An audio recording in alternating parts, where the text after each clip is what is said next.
This close friend that had been calling the Ketchikan Police Department for the welfare check of Dr. Garcia, Jordan Joplin, called once again and said that he was just arriving from Seattle. You had this guy in town who said he had keys to the house, and he wanted you to accompany him. Yeah. We provide a service, and we were going to provide that service. Sergeant Sheehan and I got there around 9 o'clock in the morning. The house looked the same as when I was there before, so we just waited for Mr. Joplin. It was kind of a big house for a single guy like Dr. Eric Garcia, but the only in Alaska views must have suited the 58-year-old surgeon who had arrived here 8 years earlier. His latest stop on a journey that began more than 4,000 miles away in Puerto Rico. Which town in Puerto Rico was it? Ponce, which is the southern side of the island. Our grandmother had a heart defect, so for him to pursue medicine, it was important so that he could help the family. I think he knew that to get his specialty that he wanted to, he was going to have to leave. After he finished his residency program, he moved to Eagle Pass. On the Rio Grande, the border between Texas and Mexico, Eagle Pass has about 30,000 residents. So back in the mid-90s, it's an opportunity for a young surgeon like Eric Garcia to do it all. When you are a general surgeon in a small town, you get to do a lot of things. Did he like the kind of big fish in a small pond aspect? I believe so. He could be more prominent that way, more involved, would have more impact. He loved to travel. We traveled the world together. We decided to take one of those Alaska cruises that took place in September 2004. That was the first time he went to Ketchikan. He really liked Ketchikan. A few years later, a recruit called him to try to get a general surgeon for Ketchikan. I thought, oh, of all places, Alaska? I mean, that's pretty far away. Far away for him, indeed. On paper, anyway, Dr. Garcia seemed like a fish out of water. Dr. Kolach from Juneau's on line 1. We only have one line.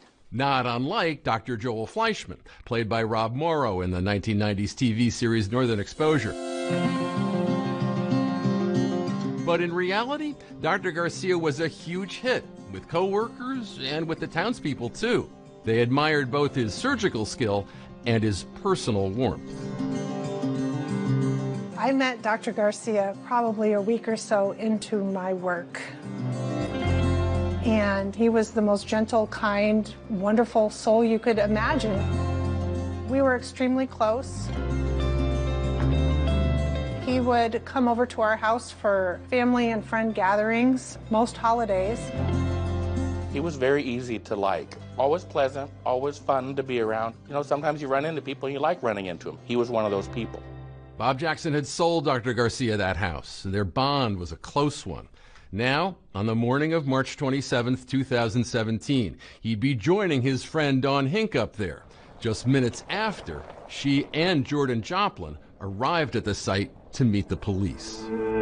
I see two vehicles drive up the driveway, and one was a red Ford truck, which I knew Dr. Garcia drove a red Ford truck. They said he had a red truck. Is this the truck? He went and picked it up, yeah. Where'd you find that? Down at the airport. The officers are recording on body cameras. Right, let's take a look. That's Mr. Joplin. This is Jordan Joplin using his keys to open the front door. Correct. All right, thank you. Dr. Garcia, police department. What did you expect to find? An empty home. Can you make yourself known, sir? Typical procedure, we'd announce Ketchikan Police Department, let it be known if you're inside. There was no response. Dr. Garcia? Dr. Garcia! Officer Miller, police department. You've got your gun pulled and you're ready for anything. It's standard for how we enter a residence. We're worrying. We're checking anywhere somebody could hide. We just want to make it sure it is secure. We cleared the first floor and started moving up the stairs to the second floor. Hello, Dr. Garcia. That's Sergeant Cheatham in front of me. He reached the top of the stairs and he said that he found the deceased. Yeah, he's here. Okay. Dr. Garcia was deceased on the couch. I'll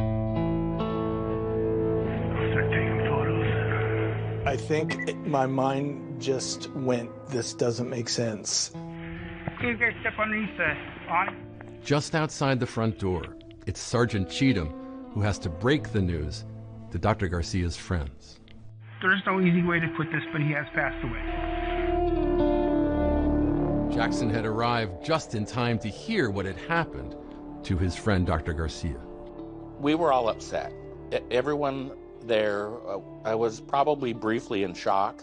I walked to the opposite side of the house as far away as I could get, just despair at that point. Dawn Hink is brokenhearted, undone. She is totally distraught.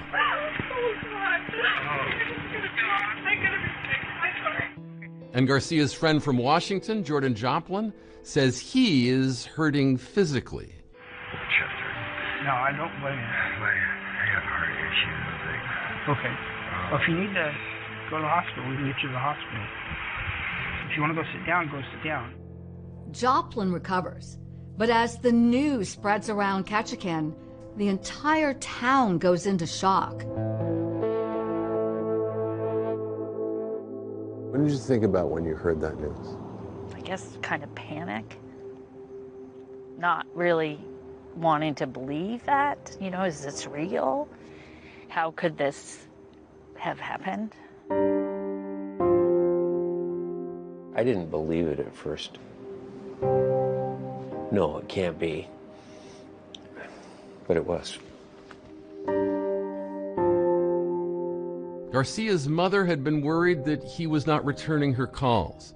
Now, from thousands of miles away, Dr. Garcia's brother Saul is calling the Ketchikan police for an update. My wife and I were in a conference room, and we called. We were both sitting there calling, and I had the officer on speakerphone, and he's telling us this. Your brother was found dead. The police start trying to figure out what exactly has happened to Dr. Garcia, and they start to learn that the good-hearted doctor actually had some health problems. Major heart issues. He was left to be hospitalized this January. This year? This year. Okay. They hospitalized him overnight here in Ketchikan. My first impression is like, oh, maybe, you know, there was an event with his heart, to the point that now he passed away. We can make theories on how we think somebody dies, but we just won't know until we get the autopsy results back from the state medical examiner. But after police discovered what's behind this locked door, their thinking will totally pivot to matters more criminal.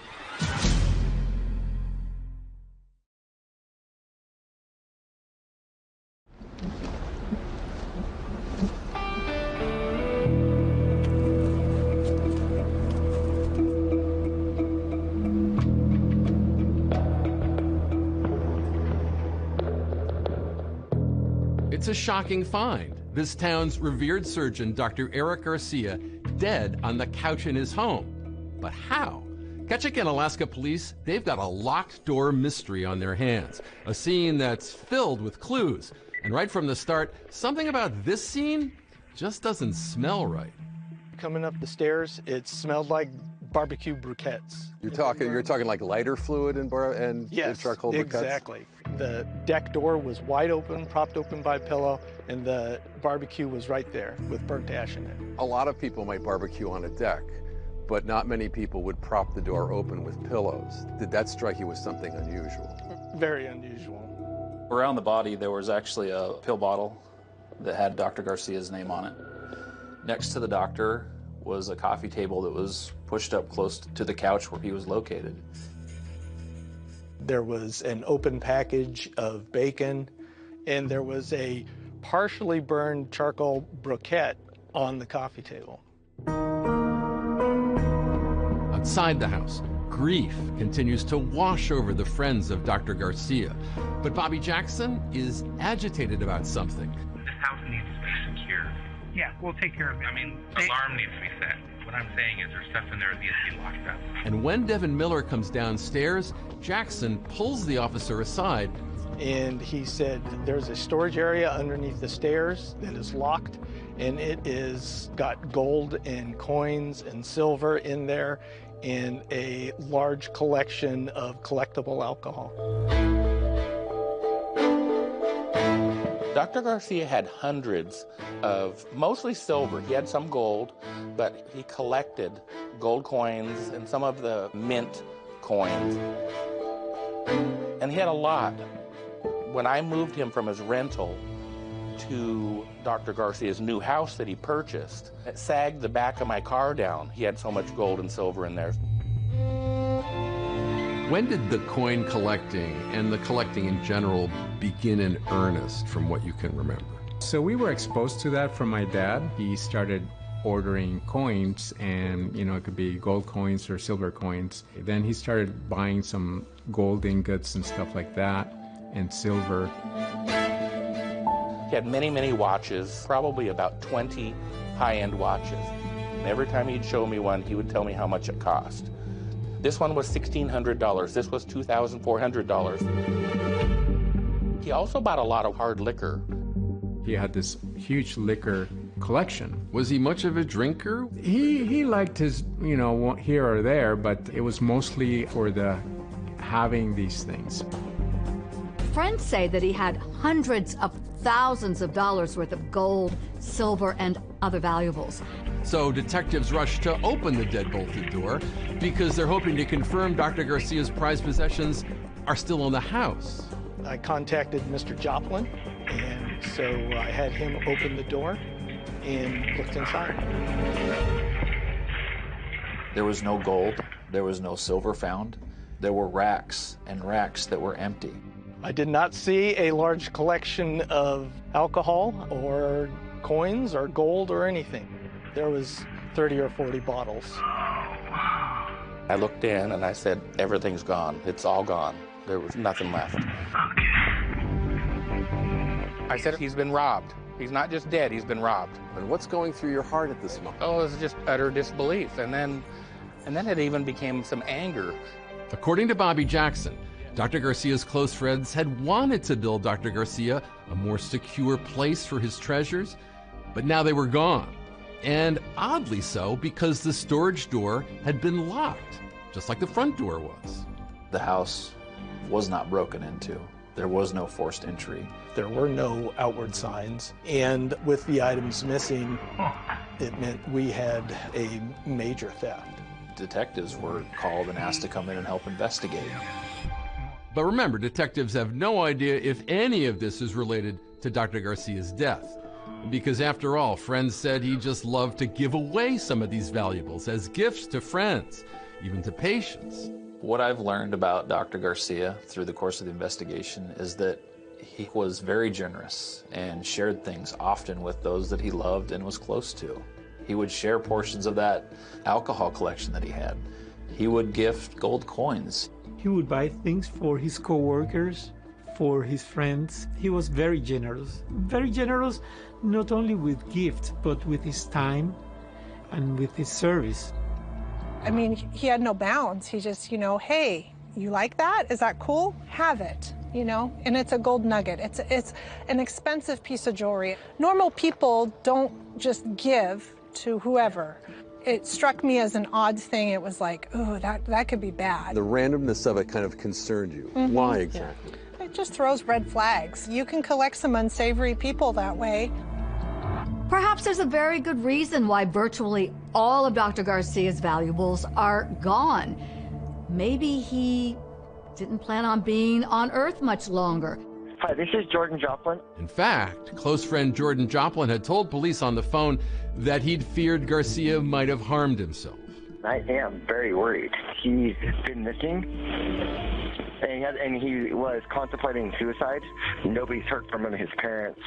Yeah, 10 days it's been. Okay. This is news to friends and family who didn't see any evidence that Dr. Garcia was depressed or suicidal.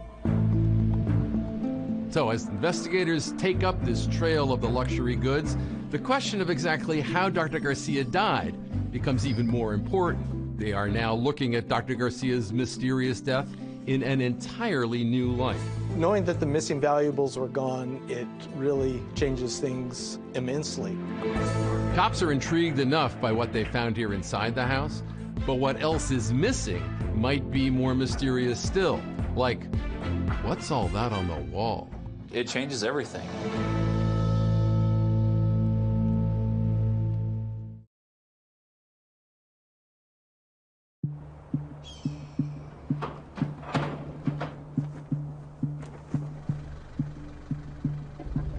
And away we go. Sunny Ketchikan. It looks quite nice today. For police here in Ketchikan, Alaska, like Deputy Chief Eric Madsen, the disappearance of what authorities believe to be hundreds of thousands of dollars in luxury items from the house of Dr. Eric Garcia adds to the mystery in the wake of his sudden and unexplained death. I have so many questions about the case and have hardly any answers. So it's frustrating not knowing. And you don't know if it's natural causes, if it's self-inflicted, or if someone has murdered him. I don't know any of those answers in that moment. And for cops, there's a big riddle in plain sight, all over the walls of the house. What was all that? All those. They look like bases for multiple smoke detectors. Every single place that a smoke detector was located or should have been was just the base with the wiring harness sticking out. There was not one smoke detector inside that house. They were all missing. That struck Garcia's close friends as extremely odd. Dawn Hinks saying she couldn't imagine Dr. Garcia getting up on a ladder to remove those smoke detectors. And there were other details of how his house was found that day that Dawn says made absolutely no sense. Like that barbecue that was found upstairs reeking of lighter fluid. Well, Dawn says Dr. Garcia was never known to grill. His loved ones describe a man who had difficulty doing anything for himself. A lot of times they called me his work wife, picking up dry cleaning, making and bringing his lunch. He is so committed to this career that he's not doing anything else. So his house could be on fire. He has to call somebody else to go, hey, can you check on that fire and maybe see if you can call the police or something. Given the circumstances and the mystery surrounding his brother's death, Saul Garcia decides to make his way to Ketchikan just hours after getting the heartbreaking news. He's got questions of his own to answer about his older brother, who, according to Saul, rarely shared with him details of his private life. Do you think he was lonely? Yes. And the reason for that is after he died, I went to his house. Alone one night, in the house Dr. Garcia said he loved, his brother Saul is seized by a powerful feeling. I was by myself, and it was so lonely there. There's no lights outside, it's so quiet, and inside that house, I just felt the loneliness. I just could not imagine him living in there. So what might such apparent loneliness have driven Dr. Eric Garcia to do? That question reverberating weeks later when the toxicology results are released, revealing what killed Dr. Garcia, an overdose of morphine. But it's curious because there's no morphine located in Dr. Garcia's home by authorities. There was no sign of injection, so it had to have been consumed. So that's noteworthy. Morphine found in his stomach. So that means it was swallowed, not injected. Also, there are traces in his bloodstream of a prescription sedative. Was that the empty bottle by his body? And then there's this. Garcia's blood also had an elevated carbon monoxide level. The toxicology report revealed a 9% value of carbon monoxide. Now that is 4 times the normal limit. So this raises the attention of police when you consider all the other aspects of this case that they've learned. Remember, cops noted a strong smell of lighter fluid in the house, and the upstairs deck door propped open with a charcoal grill placed right at the door. The deck is on the windward side of the house. That's the southeast side. Southeast side of the house. To Officer Miller, that was one of the oddest details of all, because everyone in town knew in Ketchikan, you did not mess with the southeast wind. So no one in Ketchikan who was a resident here, in your view, would ever have barbecued on the southeast side of their house. Especially on the second floor that's going to get some wind. So maybe Dr. Garcia didn't know about the wind. I mean, nobody figured him for the barbecue at home type. Or maybe it was somebody else who'd been manning the grill. And then there are those curious items that turn up on the coffee table next to Dr. Garcia. An open package of bacon, a partially burned charcoal briquette. And as they uncovered the body and examined Dr. Garcia, they noted something else. I could see his left hand was on his abdomen, and there was charcoal on his fingertips that had gone to his white t-shirt. That's C.O. Reading on the toxicology report, also making the mystery of the smoke detectors ominous indeed. I could see that the smoke detectors were removed so that the fumes from the barbecue wouldn't set it off. At this point, I think we suspected there was foul play. Weeks after Dr. Garcia's passing, Saul Garcia was working remotely from his late brother's home. Throughout this whole time, I always feel like Eric is very close to me. I always talk to him. I said, Eric, you need to help us. We need to get this thing to a resolution. Are we missing something? Saul breaks for lunch and then finds himself strolling a mile or so along a bridge when suddenly the whole case takes another dramatic and totally unexpected turn.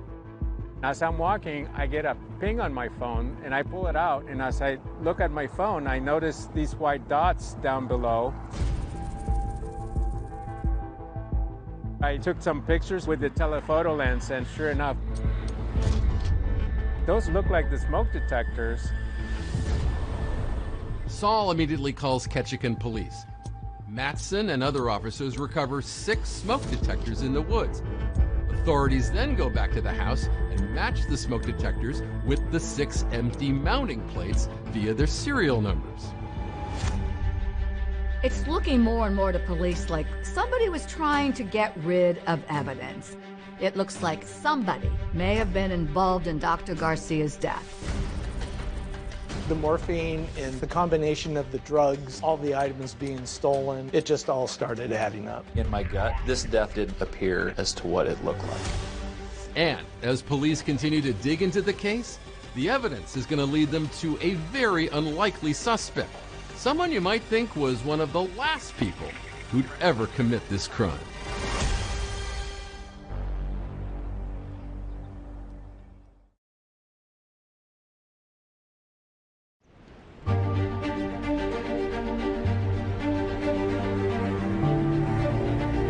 In the wake of the death of Eric Garcia, the community of Ketchikan is struggling with the loss of their beloved doctor. And as one of only 2 general surgeons in the area, the death of Dr. Garcia causes a medical crisis. Dr. Garcia's death impacted the community greatly. There were a variety of patients that required his care. And with his specialty as a general surgeon, people just weren't going to get that from him anymore. It was a big blow to the community. We really needed another surgeon, and so we scrambled for a while to continue surgical coverage. Meanwhile, the probe into Dr. Eric Garcia's mysterious death, it's become a criminal investigation. Amid the toxicology results, the missing valuables, that strangely placed barbecue grill, and the absent smoke detectors, it's looking like someone might have had a hand in Dr. Garcia's death. In my gut, this death wasn't what it was as it had appeared. To unravel that mystery, cops dig deep, and they're looking into every aspect of Garcia's life, including his financial records. We want bank records to show where he's got accounts and what banks.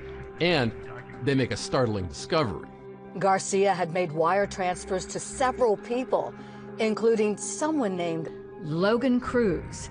Where's all this money going to? Who is Logan Cruz?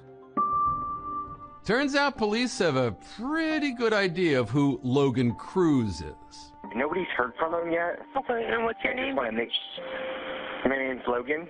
Oh, my real name is Jordan Joplin, but everybody calls me Logan. Sorry.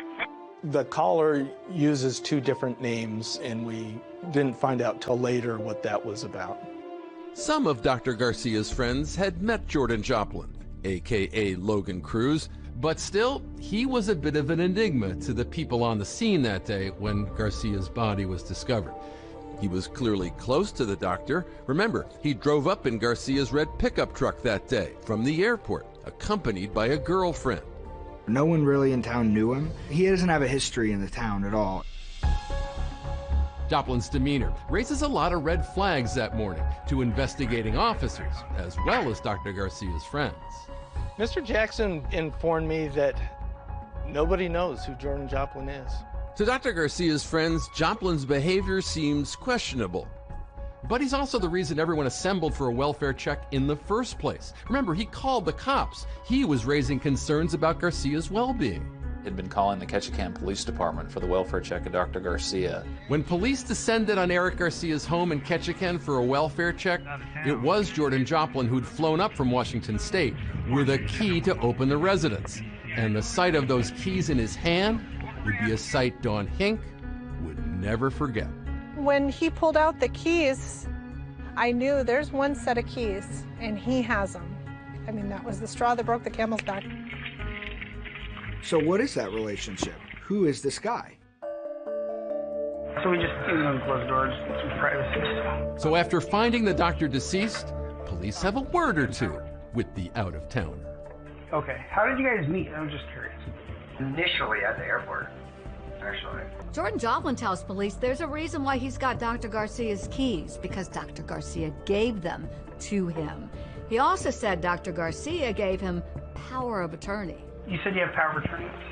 I have a paper that he gave me. Okay. It says power of attorney, but the attorney at the top. Where is it at? It's my house. When Joplin is asked about the hundreds of thousands in valuables, he has a quick answer. Two of them, actually. And they contradict each other. Do you know of any high-value items in the house? No. Anything you think is high? You're obviously, where do you stay when you're in Ketchikan? Here. Okay. And you're not aware of any high-valued items in the house? Yeah, actually. Okay. I'm asking you about it because... Oh, yes. So you need to be truthful with us. For police, suspicions about Garcia's mysterious friend, they're only deepening as police continue to dig deep with their investigation. One day later, with a warrant, they go through that red pickup truck, Garcia's truck, which Joplin had been driving. There in the glove compartment, they find a vital clue. In the truck, we found a receipt, a weigh bill. From a barge company that transports goods all through Alaska along the coast down to the state of Washington. When we found a receipt in his truck, for me it was something suspicious was going on. Ketchikan police officers rush to the local shipping company. They're hoping they can find out exactly what is being shipped out of state. Detective Purcell and I went to investigate to try and get some kind of video. And what police would spot on surveillance video would take investigators far away from Ketchikan and into the lower 48 on a ticking clock search, and the man might be a murderer. But when the private becomes public, deep secrets will be revealed, shocking the people of Ketchikan.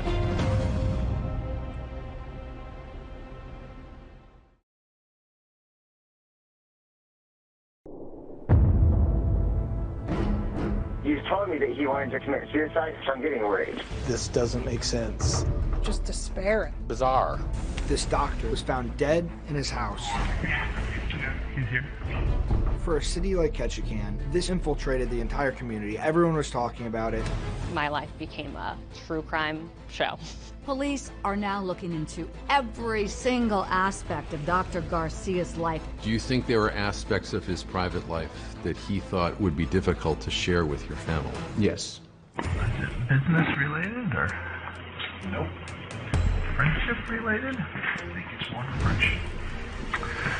Who exactly is Jordan Joplin? And how did a respected doctor in Alaska become entangled with him? He was two different people. He was very good at manipulating, very good. How good? Whatever Jordan wanted, Jordan pretty much got, honestly. This crime scene just became massive. But nothing in this case is more stunning than the chilling video clip that prosecutors play in court. Oh my God.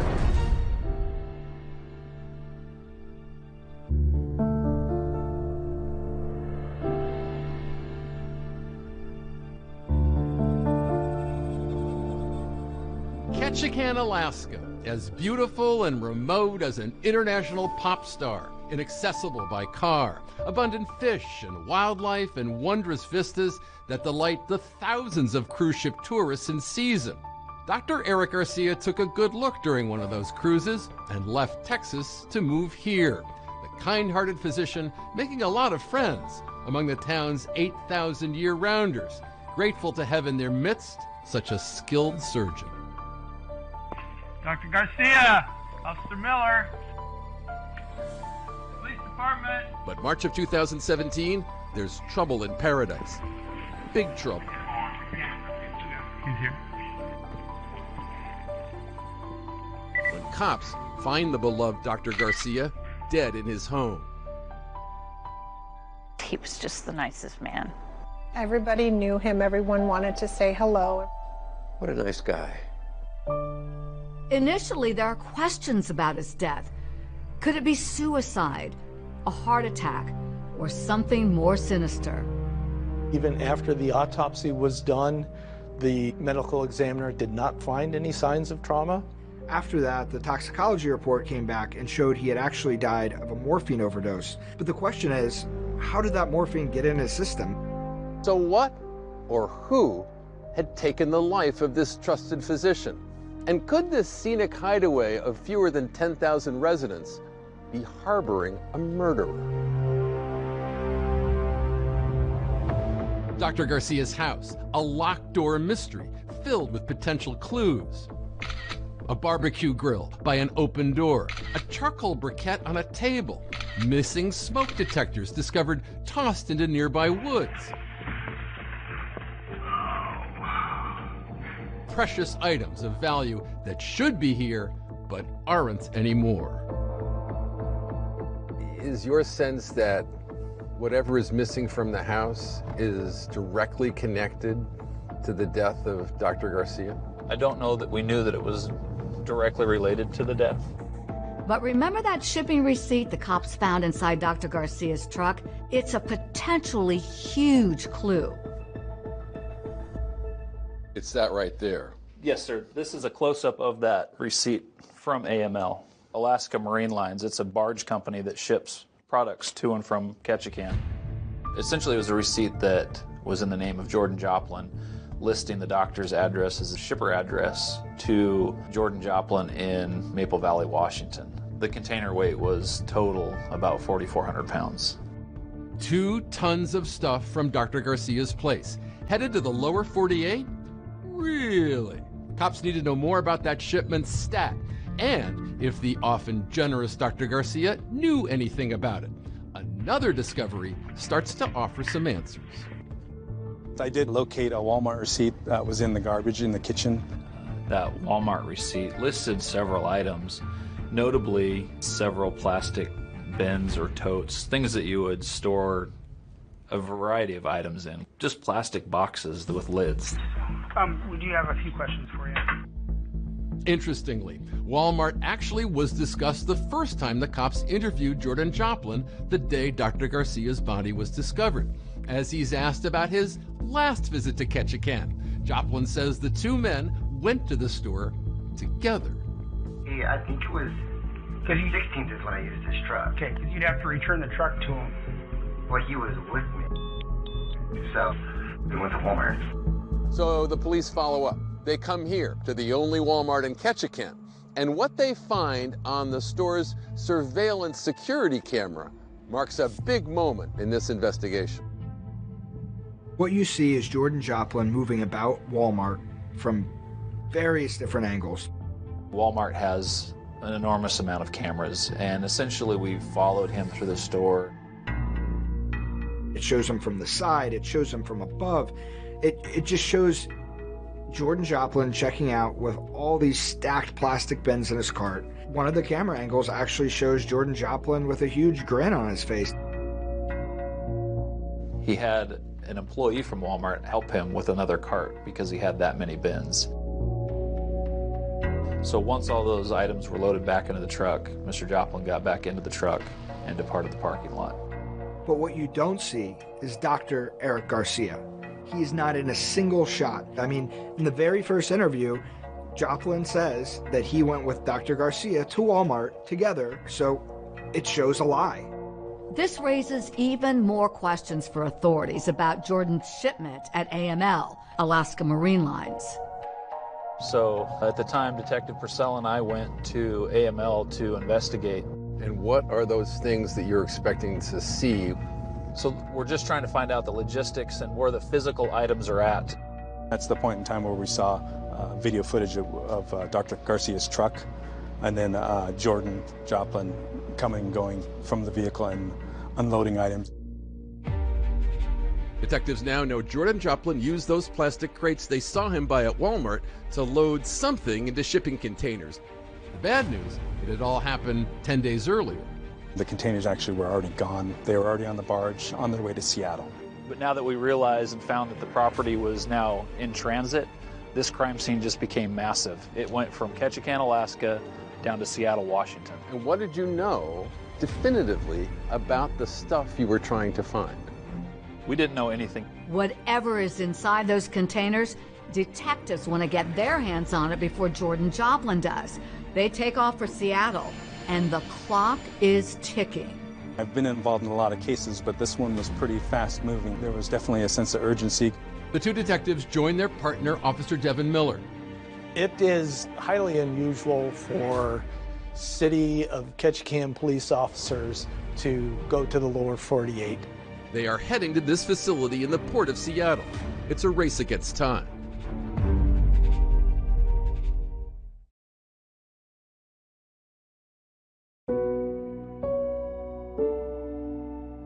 The discovery of a shipping receipt in Dr. Garcia's truck with Jordan Joplin's name on it leads investigators to a shipping company in Ketchikan. Only there they discover that 2 tons of stuff has already left Alaska.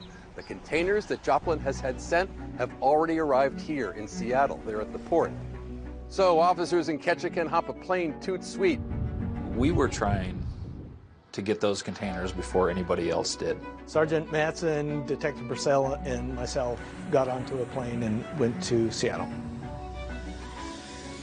We went to AML on East Marginal Way in Seattle, Washington, and found the containers. They had already been set aside and secured by AML personnel. We cut the locks that were secured on the containers and started to open them. Oh my God. There were cases of coins and collectibles, the gold and silver. There were hundreds of bottles. It was a massive collection. These boxes were so full, it almost seemed like they were overspilling when we opened them. His entire life, his computers, personal checks, bank checks in the name of Dr. Garcia, passport in the name of Dr. Garcia. Cops now have thousands of dollars of Dr. Garcia's missing stuff. And it's just the beginning. Next up in their plan, place Jordan Joplin under arrest for theft. For this, Ketchikan cops need the able assistance of King County law enforcement. It's an out-of-state agency. It's their investigation. They've developed the probable cause for the arrest, so they need a local agency with them to both help them make the arrest, draft any search warrants that need to be done. The Seattle cops want to lure Joplin out of his house so that he can be arrested at the port. And it turns out, according to the shipping company, Joplin has been just itching to take possession of that precious cargo. We knew that he had been calling. I think he was a manager, and he talked about, this guy's been calling all the time. I'm like, oh, great, well, have him call him back and tell him to come down here. I gave Jordan a call. He wanted to know if his shipment was in, and I said, no, there's a snafu. So this was a ruse. You cooked up to try to get him out of that house and get him in a place where you could get a good look at him, so to speak. And as sure as the rain in Seattle, Joplin shows up at the appointed time. We can park here. Just hop out here. If I introduce myself, hey, I'm with the sheriff's office, I need to speak with you, I gotta go talk to these guys. And I stopped him and said, no, you need to stay here. These are detectives from Alaska, to which his response was something along the lines of, I don't want to talk to any of you guys, you can just talk to my attorney. And it's at that point that I said, well, you are under arrest. He was treating you like the help. Yeah, oh yeah, he was very dismissive. With Joplin in custody, it's now time for part B of the plan. Are you in the lead car as you do this? Yes, I would would make the drive. That's executing a search warrant at his residence. But while Joplin is no longer at home, there is someone there to answer the door. I was his fiance. At first, I looked out our bedroom door. There was a bunch of unmarked cars, police officers with bulletproof vests on, and I'm like completely naked. I'd just gotten out of the shower, and I was like... For investigators, it's just one of many surprises they're going to uncover with Joplin. Remember, that day he had showed up at Dr. Garcia's house, he was with another woman he identified as his girlfriend. I did have concerns that he was then maybe cheating on me with her, but at that point, I wasn't 100% sure. It wasn't until after our house got raided that I found out, so. Kristen may have suspected Jordan was cheating, but she was adamant she knew nothing about what had brought this small armada of police to her doorstep. I stood outside of my house for 6 hours. They took my phone, took all my electronics because the warrant was on my name as well. She asked where Jordan was, and I said, well, he's talking to some detectives from Alaska right now. What do you know about Jordan's relationship with Dr. Garcia? What about some of this property that's here? They were like, we are not interested in you. We are just interested in Jordan. She was aware of everything coming in from the doctor over a period of time. But according to her, from Jordan, this was all just a gift from the doctor. I was just trying to process it of where I missed these flags. The woman who accompanied Joplin to Ketchikan and Kristen were both cleared by law enforcement. Meanwhile, cops swarm the site, and all the evidence they retrieve is sent to Ketchikan police. Notably, during that search warrant, detectives had found a Faraday bag that contained the doctor's cell phones. A Faraday bag is essentially an electronic blocking bag or device. Once it's placed in there, is cut off from that communication. It hides the signals. We also found in another location Dr. Garcia's wallet with his ID. Jordan Joplin was charged with theft in the first degree. Joplin would plead not guilty, but really his arrest is just the start of unraveling this big mystery. And the more investigators dig into his background, the more they wonder, who exactly is Jordan Joplin? And how did a respected doctor in Alaska become entangled with him? A mass manipulator. He was two different people. Out to get whatever he needs at that moment and then to move on like a tornado.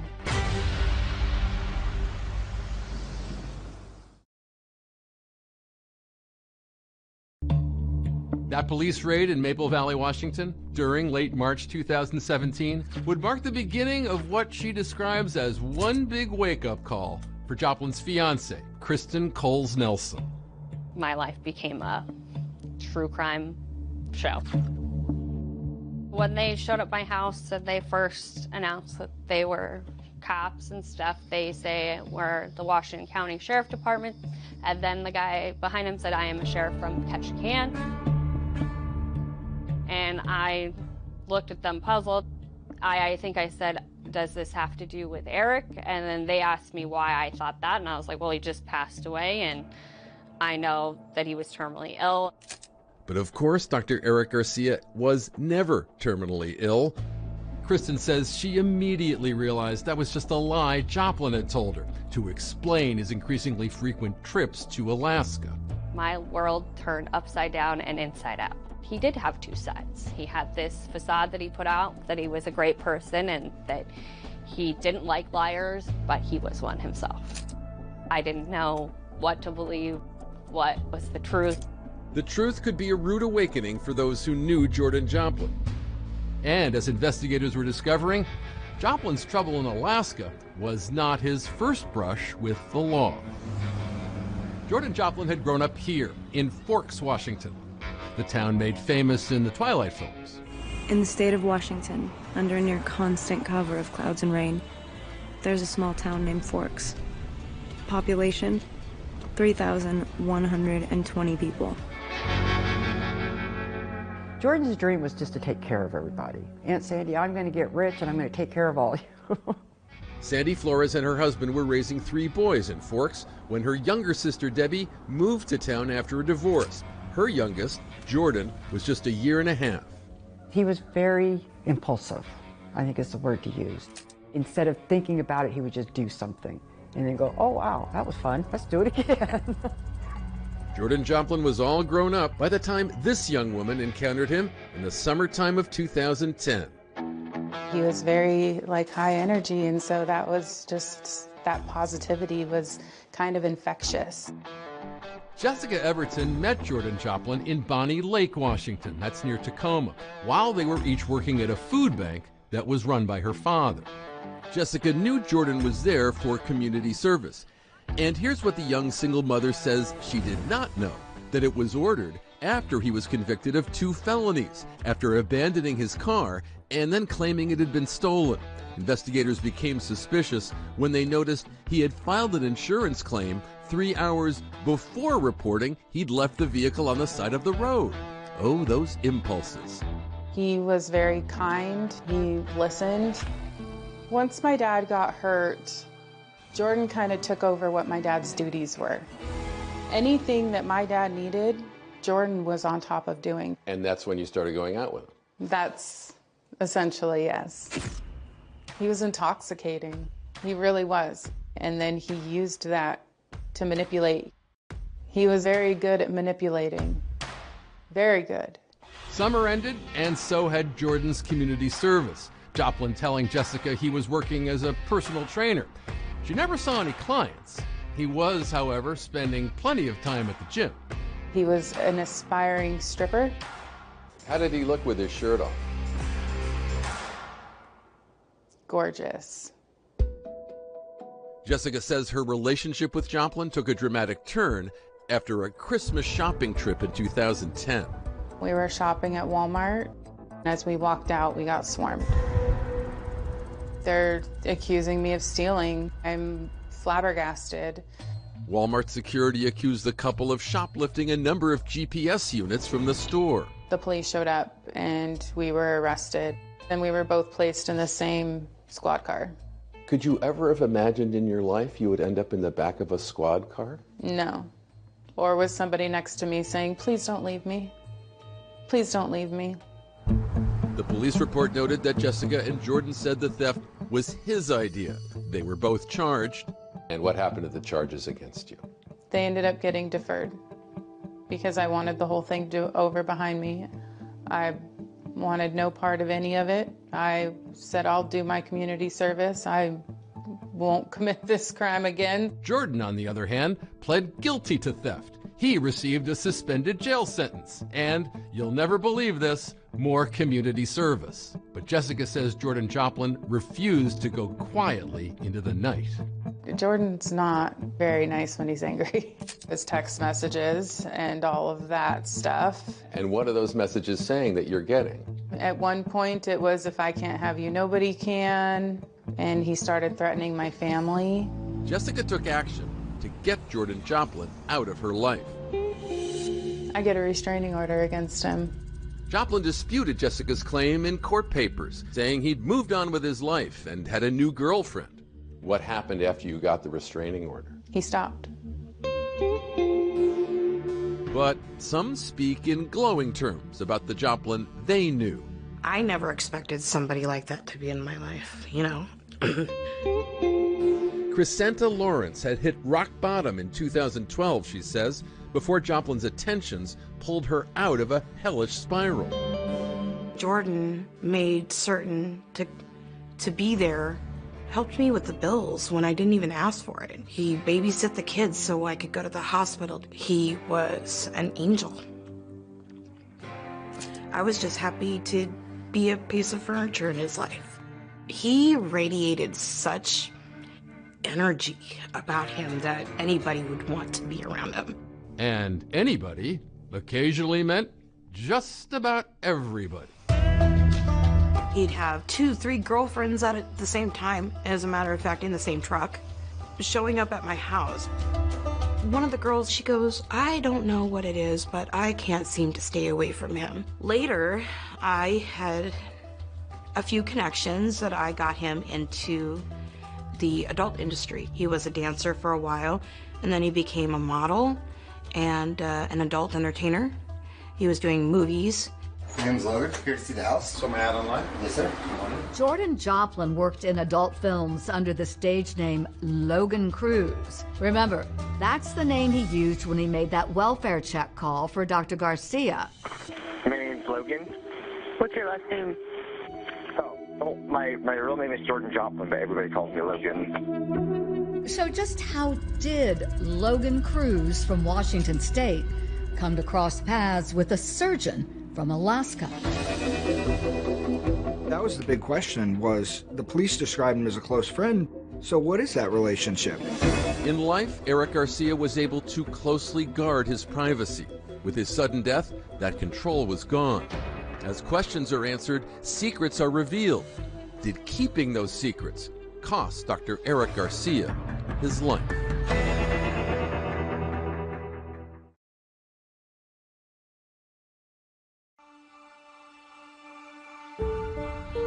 The home of Dr. Eric Garcia in Ketchikan, Alaska, had become a crime scene. But was it just the latest location for the alleged deceit and deceptions of Jordan Joplin? His friends back in Washington State knew Joplin could be a smooth-talking playa, an occasional bad boy, but Dr. Eric Garcia's focus had been on medicine, and that always left little room for any kind of well-rounded life away from the hospital.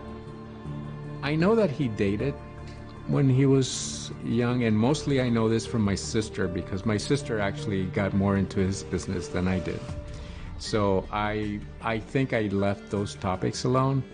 According to his family, they were left to wonder if Dr. Garcia's lack of experience and dating might have made him easy prey for the alleged manipulations of a Jordan Joplin, especially after a life-changing operation in Seattle kind of opened up a chasm inside the surgeon who had always put his work first. You talked about how you felt this triple bypass was kind of a turning point in his life. Well, I mean, he kind of fell into a little bit of a depression right after it, which is not uncommon from having cardiac surgery, and he reevaluated his life, and he started also thinking, well, maybe it's time for me to enjoy my life some more. It was around that time that Joplin was working as a massage therapist in Washington State. Joplin would say Garcia paid $500 the first time he gave him a massage, and that's how their relationship began. Why do you think he didn't want to talk to people about his relationship with him? I just think that certain people have a really hard time accepting who they are. In Ketchikan, with his many patients, the decisions of Dr. Eric Garcia saved lives. With Jordan Joplin, did Eric Garcia's decisions cost the doctor his own life? To all but his closest friends, he never shared intimate details of his private life, not in Alaska and not in his family. Do you think there were aspects of his private life that he thought would be difficult to share with your family? Yes. I personally suspected that, so I never really questioned him, but certainly it would have been something hard to discuss with my mom or my dad. Yet among those in Washington who knew Joplin, Eric Garcia was no secret.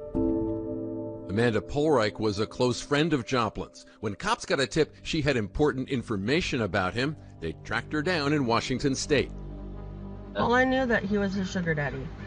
That the doctor was Jordan's sugar daddy? He would send him money. He would ship him things. Whatever Jordan wanted, Jordan pretty much got, honestly. There is. Okay. Inside Garcia's home, police find a letter he received from Joplin. Friendship related? I think it's more than friendship.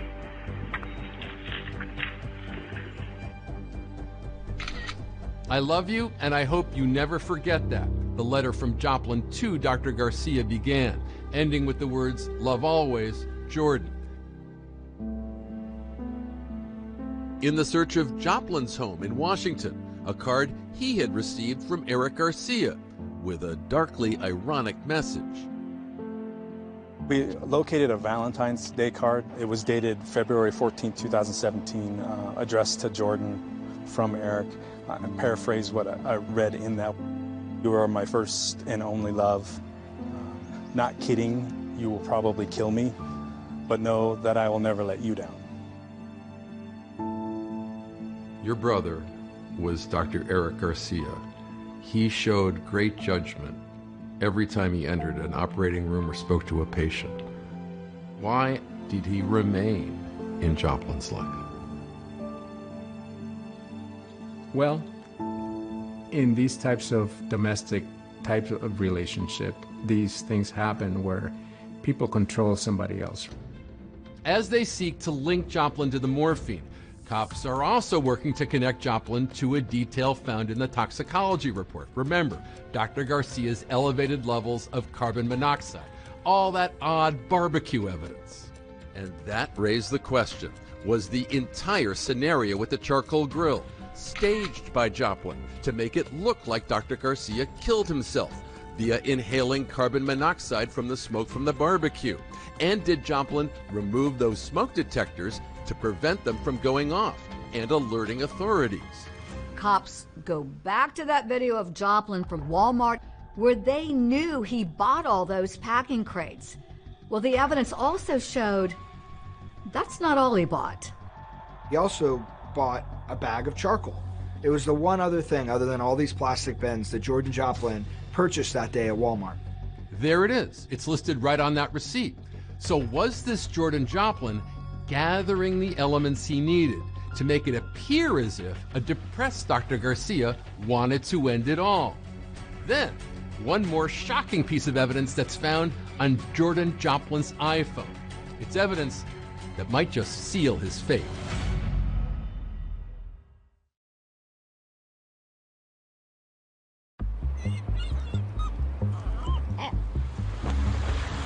In Ketchikan, Alaska, Jordan Joplin sits in jail on a theft charge as authorities are seeking to tie him to the murder of Dr. Eric Garcia.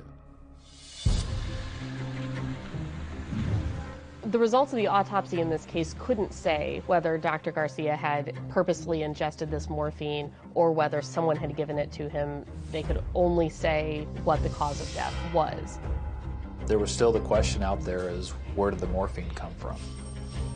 Everything's starting to come together as police learn about that friend of Joplin's, Amanda Polreich.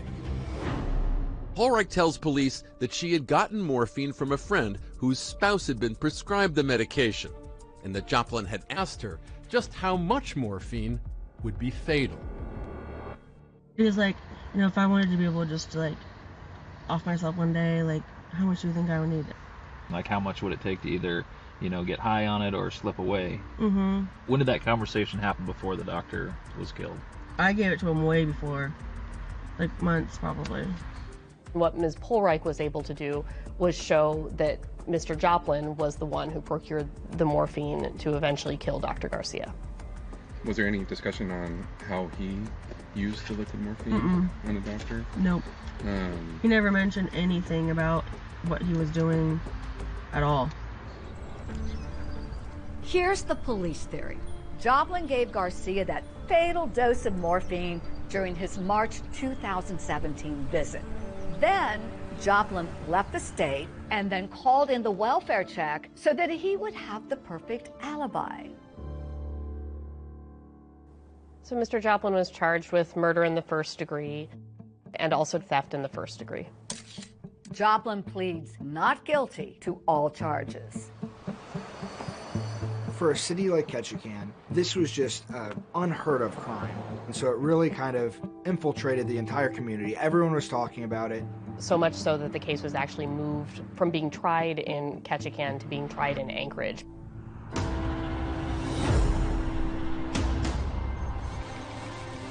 I tried in my opening statement to present this clear picture of why Mr. Joplin is guilty beyond a reasonable doubt of all of these charges. The prosecution methodically lays out before the jury a timeline of what they say is Joplin's involvement in the case. And they bring Amanda Polright to the stand to put the morphine in his hands before Dr. Garcia's death. They put police on the stand to testify about their investigation. The fact that when Mr. Joplin called in the fake welfare check, he told them to call Dr. Garcia's cell phone, but he had that cell phone with him in Washington in a Faraday bag, was also particularly damning evidence.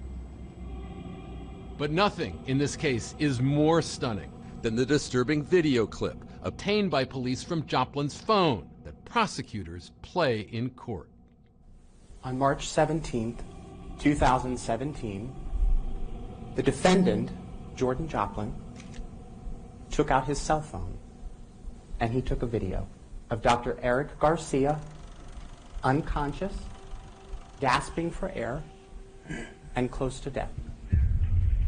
10 days later, on March 27th, 2017, Ketchikan police officers found Dr. Garcia dead, in the same position as in the video, wearing the same clothes as he did in the video.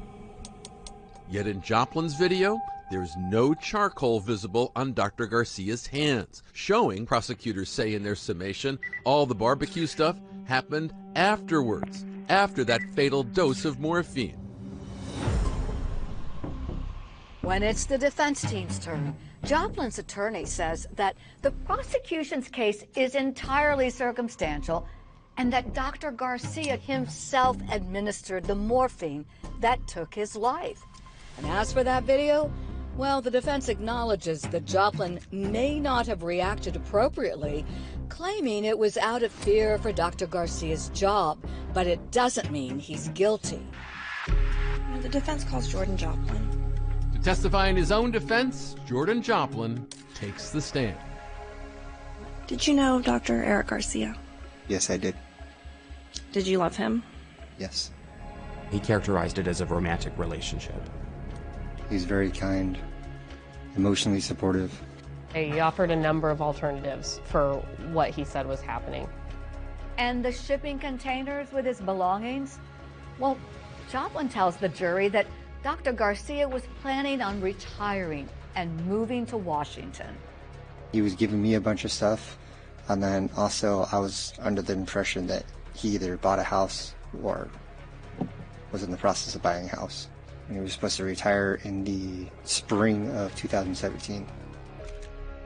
Prosecutors later say there is no evidence other than Joplin's own word to suggest that Dr. Garcia ever planned on retiring and moving to Washington.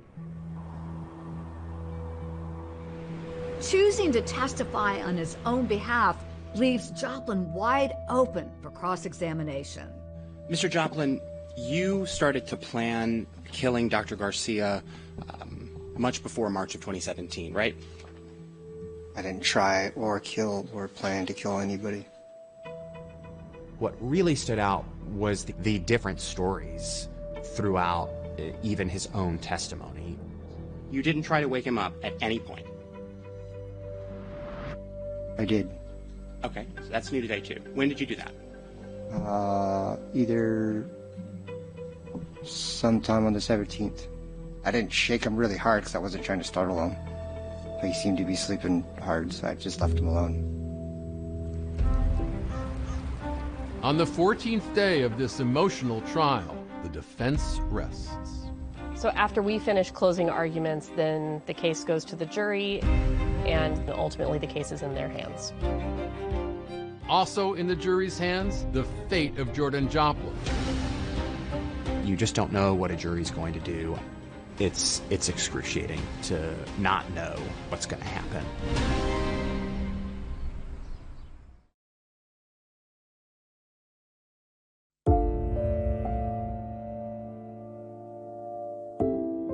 "7 years after Dr. Eric Garcia's death, testimony in the murder trial of Jordan Joplin is over. Then, on day 3 of deliberations, jurors say they've reached a verdict. I think the most excruciating part is when the jury has come in and we're just waiting for the words to be said. We, the jury, find the defendant, Jordan Joplin, guilty of murder in the first degree. Guilty of all charges. He was found guilty of murder in the first degree and theft in the first degree. The second we got the guilty verdict, I was amazed, but elation. I was so excited that this can't happen again to another person. On April 9th, 2024, Jordan Joplin was brought back here to Ketchikan for sentencing.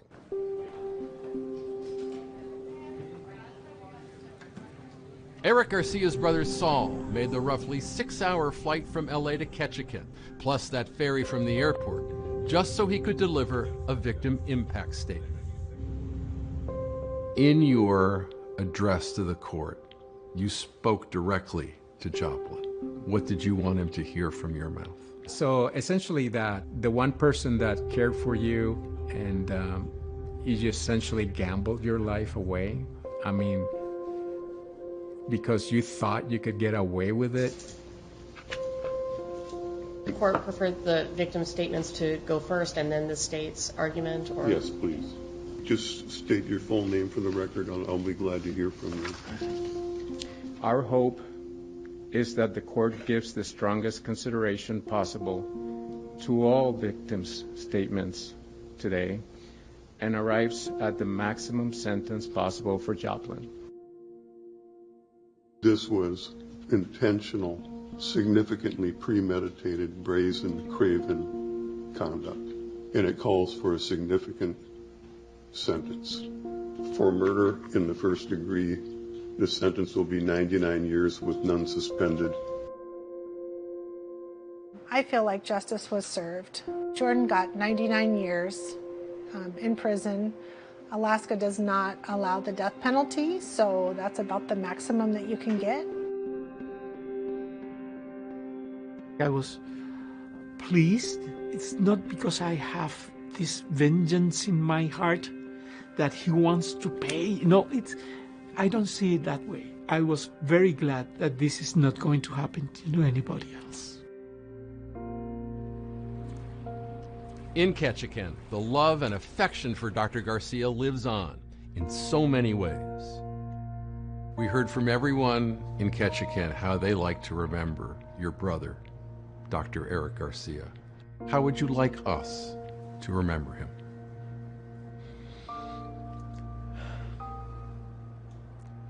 I think Eric's legacy is about compassion and caring, but he helped so many people along the way with medicine or just being friends with people and connecting with them. At the hospital where he worked, a memorial tree planted during a beautiful ceremony, a lasting tribute to someone who was once an outsider, but was embraced by the townsfolk here as one of their own. Part of the ceremony was everybody would pick a stone that would remind him of Eric. Love, happiness, friendliness. one by one, everybody would lay a stone in a circular fashion around the tree. Now you can see how big the tree is 7 years later. The tree blooms every year, and it's beautiful. It's a beautiful way to commemorate a beautiful man.